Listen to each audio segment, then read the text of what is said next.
ಇವತ್ತಿನ ವಿಡಿಯೋದಲ್ಲಿ 10ನೇ ತರಗತಿ ಗಣಿತ ಅಧ್ಯಾಯ 1 ವಾಸ್ತವ ಸಂಖ್ಯೆಗಳು ಚಾಪ್ಟರ್ 1 ರಿಯಲ್ ನಂಬರ್ಸ್ ಈ ಚಾಪ್ಟರ್ನಲ್ಲಿ ಬರುವಂತಹ ಇಂಟ್ರೊಡಕ್ಷನ್ ಅಥವಾ ಪೀಠಿಕೆಯ ಬಗ್ಗೆ ನಾವು ಕಲಿಯೋಣ. ಈ ವಿಡಿಯೋದಲ್ಲಿ ನೀವು ವಾಸ್ತವ ಸಂಖ್ಯೆಗಳು ಅಂದರೆ ಏನು, ಅದರಲ್ಲಿ ಯಾವುದೆಲ್ಲ ವಿಧದ ಸಂಖ್ಯೆಗಳಿವೆ ಅಂತ ಹೇಳಿ ಕಲಿಲಿಕ್ಕಿದ್ದೀರಾ. ಮೊದಲಿಗೆ ನೀವು ಸಂಖ್ಯಾ ಪದ್ಧತಿ ಅಥವಾ ನಂಬರ್ ಸಿಸ್ಟಮನ್ನು ತೆಗೆದುಕೊಂಡಾಗ ಅದರಲ್ಲಿ ಬರುವಂತಹ ಮೊದಲನೇ ವಿಧದ ಸಂಖ್ಯೆ ಸ್ವಾಭಾವಿಕ ಸಂಖ್ಯೆ ಅಥವಾ ನಾವು ಅದನ್ನು ಇಂಗ್ಲೀಷಲ್ಲಿ ನ್ಯಾಚುರಲ್ ನಂಬರ್ಸ್ ಅಂತ ಹೇಳ್ತೇವೆ. ಈ ನ್ಯಾಚುರಲ್ ನಂಬರ್ಸ್ ಅಥವಾ ಸ್ವಾಭಾವಿಕ ಸಂಖ್ಯೆಗಳ ಗಣವನ್ನು ನಾವು ಕ್ಯಾಪಿಟಲ್ N ಎನ್ನುವಂಥ ಅಕ್ಷರದಿಂದ ರೆಪ್ರೆಸೆಂಟ್ ಮಾಡ್ತೇವೆ. ಹಾಗೆ ಇದರಲ್ಲಿ 1, 2, 3 ಈ ರೀತಿಯಲ್ಲಿ ಅಪರಿಮಿತ ಸಂಖ್ಯೆಗಳು ಬರ್ತವೆ, ಅಂದರೆ ಇನ್ಫೈನೈಟ್ ನಂಬರ್ಸ್ ಇದರಲ್ಲಿ ಇದೆ. ಇದು ಡಾಟ್ ಅಂತ ಹೇಳಿದರೆ ಈ ಸಂಖ್ಯೆಗಳು ಈ ರೀತಿಯಲ್ಲಿ ಮುಂದುವರಿಯುತ್ತಾ ಹೋಗ್ತದೆ. 4, 5, 6 ಆ ರೀತಿಯಲ್ಲಿ ಮುಂದುವರಿಯುತ್ತಾ ಹೋಗ್ತದೆ. ಈ ಗಣವನ್ನು ನಾವು ಸ್ವಾಭಾವಿಕ ಸಂಖ್ಯೆಗಳು ಅಂತ ಹೇಳ್ತೇವೆ. ನಂತರ ಬರುವಂಥದ್ದು ಪೂರ್ಣ ಸಂಖ್ಯೆಗಳು. ಪೂರ್ಣ ಸಂಖ್ಯೆಗಳು ಅಂತ ಹೇಳಿದರೆ ಈ ಸ್ವಾಭಾವಿಕ ಸಂಖ್ಯೆಗಳಿಗೆ ನಾವು 0ಯನ್ನು ಆ್ಯಡ್ ಮಾಡಿದರೆ, ಅಂದರೆ 0ವನ್ನು ಆ್ಯಡ್ ಮಾಡಿದಾಗ ನಮಗೆ ಸಿಗುವಂಥ ಗಣ 0, 1, 2, 3 ಈ ರೀತಿಯಲ್ಲಿ ಮುಂದುವರಿಯುತ್ತಾ ಹೋಗ್ತದೆ. ಅಪರಿಮಿತ ಸಂಖ್ಯೆಗಳಿವೆ ಇಲ್ಲಿ ಕೂಡ. ಈ ಗಣವನ್ನು ನಾವು ಪೂರ್ಣ ಸಂಖ್ಯೆಗಳು ಅಥವಾ ಹೋಲ್ ನಂಬರ್ಸ್ ಅಂತ ಹೇಳ್ತೇವೆ. ಇದನ್ನು ರೆಪ್ರೆಸೆಂಟ್ ಮಾಡಲಿಕ್ಕೆ ನಾವು ಕ್ಯಾಪಿಟಲ್ W ಎನ್ನುವಂಥ ಅಕ್ಷರವನ್ನು ಉಪಯೋಗಿಸ್ತೇವೆ. ಅದರ ನಂತರ ಬರುವಂಥದ್ದು ಪೂರ್ಣಾಂಕಗಳು ಅಥವಾ ಇಂಟೀಜರ್. ಈ ಇಂಟೀಜರ್ಸ್ಗಳನ್ನು ರೆಪ್ರೆಸೆಂಟ್ ಮಾಡಲಿಕ್ಕೆ ನಾವು ಕ್ಯಾಪಿಟಲ್ Z ಎನ್ನುವಂಥ ಅಕ್ಷರವನ್ನು ಉಪಯೋಗಿಸ್ತೇವೆ. ಇದರಲ್ಲಿ ಧನ ಪೂರ್ಣಾಂಕಗಳು ಹಾಗೆ ಋಣ ಪೂರ್ಣಾಂಕಗಳು ಎರಡೂ ರೀತಿಯ ವಿಧಗಳಿವೆ, ಅಂದರೆ ಪಾಸಿಟಿವ್ ಇಂಟೀಜರ್ಸ್ ಹಾಗೆ negative integers. So positive integers ಅಂತ ಹೇಳಿದರೆ ಇದರಲ್ಲಿ ಕೂಡ ಅಪರಿಮಿತ ನೆಗೆಟಿವ್ ನಂಬರ್ಸ್ ಇದೆ, ಹಾಗೆ ಅಪರಿಮಿತ ಪಾಸಿಟಿವ್ ನಂಬರ್ಸ್ ಇದೆ. ಈ ಪೂರ್ಣಾಂಕಗಳ ಗಣವನ್ನು ನಾವು ಈ ರೀತಿಯಲ್ಲಿ ರೆಪ್ರೆಸೆಂಟ್ ಮಾಡ್ಬೋದು. ಡಾಟ್ -3 -2 -1 0 1 2 3 ಈ ರೀತಿಯಲ್ಲಿ ಇದು ಮುಂದುವರಿಯುತ್ತಾ ಹೋಗ್ತದೆ.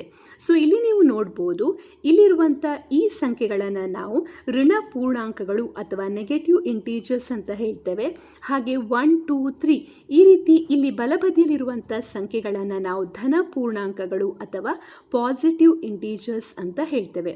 ಹಾಗೆ ಇದರಲ್ಲಿ 0 ಕೂಡ ಇನ್ಕ್ಲೂಡ್ ಆಗಿದೆ. ಈ ಎಲ್ಲ ಸಂಖ್ಯೆಗಳ ಗಣವನ್ನು ಒಟ್ಟಾಗಿ ಪೂರ್ಣಾಂಕಗಳು ಅಥವಾ ಇಂಟೀಜರ್ಸ್ ಅಂತ ಹೇಳಿ ನಾವು ಕರೀತೇವೆ. ನಂತರ ಬರುವಂಥದ್ದು ಭಾಗಲಬ್ಧ ಸಂಖ್ಯೆಗಳು. ಇಂಗ್ಲೀಷ್ನಲ್ಲಿ ನಾವಿದನ್ನು ರ್ಯಾಷನಲ್ ನಂಬರ್ಸ್ ಅಂತ ಹೇಳ್ತೇವೆ. ಯಾವುದೇ ನಂಬರನ್ನು ಭಾಗಲಬ್ಧ ಸಂಖ್ಯೆ ಅಥವಾ ರ್ಯಾಷನಲ್ ನಂಬರ್ ಅಂತ ಕರಿಬೇಕಾದ್ರೆ ಅದು P/Q ಫಾರ್ಮಲ್ಲಿ ಇರಬೇಕು. ಇಲ್ಲಿರುವಂಥ P ಮತ್ತು Q ಎರಡೂ ಕೂಡ ಪೂರ್ಣಾಂಕ ಆಗಿರಬೇಕು. P ಮತ್ತು Q ಇಲ್ಲಿ ಇಂಟೀಜರ್ ಆಗಿರಬೇಕು. ಹಾಗೆ ಅದು P/Q ಫಾರ್ಮಲ್ಲಿ ಇರಬೇಕು. ಮತ್ತು Q ಎನ್ನುವಂಥದ್ದು ಅದು 0ಕ್ಕೆ ಸಮವಾಗಿರಬಾರ್ದು. Q is not equal to 0 ಆಗಿರಬೇಕು. ಆಗ ನಾವು ಅದನ್ನು ಭಾಗಲಬ್ಧ ಸಂಖ್ಯೆ ಅಂತ ಹೇಳ್ತೇವೆ. ಉದಾಹರಣೆಗೆ ನಾನೀಗ ಇಲ್ಲಿ 1/2 ಈ ಸಂಖ್ಯೆನ ತೆಗೆದುಕೊಳ್ತೇನೆ, ಅಥವಾ 1/3 ತೆಗೆದುಕೊಳ್ತೇನೆ. ಇದನ್ನು ನಾನು ಭಾಗಲಬ್ಧ ಸಂಖ್ಯೆ ಅಂತ ಹೇಳ್ಬೋದು. ಇದು P/Q ರೂಪದಲ್ಲಿದೆ. ಇಲ್ಲಿ ಇರುವಂಥ P ಮತ್ತು Q ಎರಡೂ ಬೆಲೆಗಳು ಏನಾಗಿದೆ, ಇದೆರಡೂ ಕೂಡ ಇಂಟೀಜರ್ ಆಗಿದೆ. ಇದೇ ರೀತಿಯಲ್ಲಿ ನೀವು ಮೈನಸ್ ಸಂಖ್ಯೆಗಳನ್ನು ಕೂಡ ತೆಗೆದುಕೊಳ್ಬೋದು. ಹಾಗೆ ನಾನೀಗ ಒಂದು ಇಂಟೀಜರ್ ಅಥವಾ ಒಂದು ಪೂರ್ಣಾಂಕವನ್ನು ತೆಗೆದುಕೊಂಡ್ರೆ ಅದನ್ನು ಕೂಡ ನಾವು ಭಾಗಲಬ್ಧ ಸಂಖ್ಯೆ ಅಂತ ಹೇಳ್ಬೋದು. ಈಗ 4 ಎನ್ನುವಂಥದ್ದು ಕೂಡ ಒಂದು ಭಾಗಲಬ್ಧ ಸಂಖ್ಯೆ. ಯಾಕೆಂದರೆ ಈ 4ನ್ನು ನಾನು 4/1 ಅಂದರೆ 4/1 ಅಂತ ಕೂಡ ಬರೀಬೋದು. ಇದು ಕೂಡ P/Q ರೂಪದಲ್ಲಿದೆ. ಹಾಗೆ Q ಎನ್ನುವಂಥದ್ದು ಅಂದರೆ ಡಿನಾಮಿನೇಟರ್ ಅಥವಾ ಛೇದ ಏನಿದೆ ಅದು 0ಗೆ ಸಮವಾಗಿರಬಾರ್ದು. ಸೊ ಇಲ್ಲಿ 0ಗೆ ಸಮವಾಗಿಲ್ಲ, ಇಲ್ಲಿ ಸಂಖ್ಯೆ ಇದೆ, ಹಾಗಾಗಿ ಇದನ್ನು ನಾವು ಭಾಗಲಬ್ಧ ಸಂಖ್ಯೆ ಅಂತ ಹೇಳ್ತೇವೆ.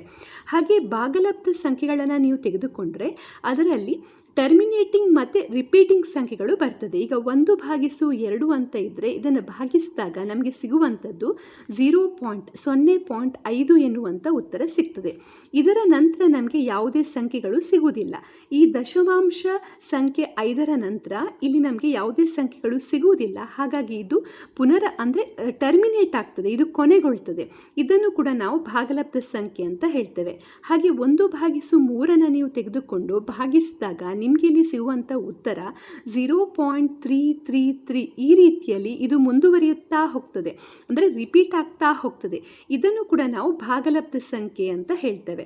ಸೊ ಭಾಗಲಬ್ಧ ಸಂಖ್ಯೆಗಳಲ್ಲಿ ರಿಪೀಟ್ ಆಗುವಂಥ ಸಂಖ್ಯೆಗಳು ಸಿಗ್ಬೋದು, ಅಥವಾ ದಶಮಾಂಶ ಬೆಲೆಯ ನಂತರ ಕೊನೆಗೊಳ್ಳುವಂಥ ಸಂಖ್ಯೆಗಳು ಕೂಡ ಸಿಗ್ಬೋದು. ಸೊ ಇದನ್ನು ನಾವು ರಿಪೀಟಿಂಗ್ ಅಂತ ಹೇಳ್ತೇವೆ, ಹಾಗೆ ಇದನ್ನು ನಾವು ಟರ್ಮಿನೇಟಿಂಗ್ ಅಂತ ಹೇಳ್ತೇವೆ. ಅದರ ನಂತರ ಬರುವಂಥದ್ದು ಅಭಾಗಲಬ್ಧ ಸಂಖ್ಯೆಗಳು. ಈ ಭಾಗಲಬ್ಧ ಸಂಖ್ಯೆಗಳನ್ನು ರೆಪ್ರೆಸೆಂಟ್ ಮಾಡಲಿಕ್ಕೆ ನಾವು ಕ್ಯಾಪಿಟಲ್ ಕ್ಯೂ ಅನ್ನು ಉಪಯೋಗಿಸ್ತೇವೆ. ನಂತರ ಬರುವಂಥದ್ದು ಅಭಾಗಲಬ್ಧ ಸಂಖ್ಯೆಗಳು. ಅಭಾಗಲಬ್ಧ ಸಂಖ್ಯೆಗಳನ್ನು ರೆಪ್ರೆಸೆಂಟ್ ಮಾಡಲಿಕ್ಕೆ ನಾವು ಕ್ಯೂ ಡ್ಯಾಶ್ ಎನ್ನುವಂಥ ಅಕ್ಷರವನ್ನು ಉಪಯೋಗಿಸ್ತೇವೆ. ಇದನ್ನು ನಾವು ಇಂಗ್ಲೀಷ್ನಲ್ಲಿ ಇರ್ರ್ಯಾಷನಲ್ ನಂಬರ್ಸ್ ಅಂತ ಹೇಳ್ತೇವೆ. ಇರ್ರ್ಯಾಷನಲ್ ನಂಬರ್ಸ್ ಅಂತ ಹೇಳಿದರೆ, ಈಗ ಯಾವುದೇ ಸಂಖ್ಯೆ p/q ರೂಪದಲ್ಲಿ ಇಲ್ಲದೇ ಇದ್ದರೆ, q is not equal to 0, ಅಂದರೆ ಈ ಪ್ರಾಪರ್ಟಿಯನ್ನು, ಈ ಗುಣವನ್ನು ಫಾಲೋ ಮಾಡ್ತಾ ಇಲ್ಲದಿದ್ದರೆ ಆ ಎಲ್ಲ ಸಂಖ್ಯೆಯನ್ನು ನಾವು ಅಭಾಗಲಬ್ಧ ಸಂಖ್ಯೆಗಳು ಅಂತ ಹೇಳ್ತೇವೆ. ಉದಾಹರಣೆಗೆ ನೀವಿಲ್ಲಿ ಸ್ಕ್ವೇರ್ ರೂಟ್ ಆಫ್ 2 ಅನ್ನು ತೆಗೆದುಕೊಳ್ಬೋದು, ಇದು ಒಂದು ಅಭಾಗಲಬ್ಧ ಸಂಖ್ಯೆ. ಹಾಗೆ ಸ್ಕ್ವೇರ್ ರೂಟ್ ಆಫ್ 3 ಅನ್ನು ತೆಗೆದುಕೊಳ್ಬೋದು, ಇದು ಕೂಡ ಅಭಾಗಲಬ್ಧ ಸಂಖ್ಯೆ. ಅದೇ ರೀತಿಯಲ್ಲಿ ಗಣಿತದಲ್ಲಿ ಬರುವಂಥ ಪೈ ಎನ್ನುವಂಥ ಬೆಲೆ ಏನಿದೆ, ಇದನ್ನು ಕೂಡ ನಾವು ಅಭಾಗಲಬ್ಧ ಸಂಖ್ಯೆ ಅಂತ ಹೇಳ್ತೇವೆ.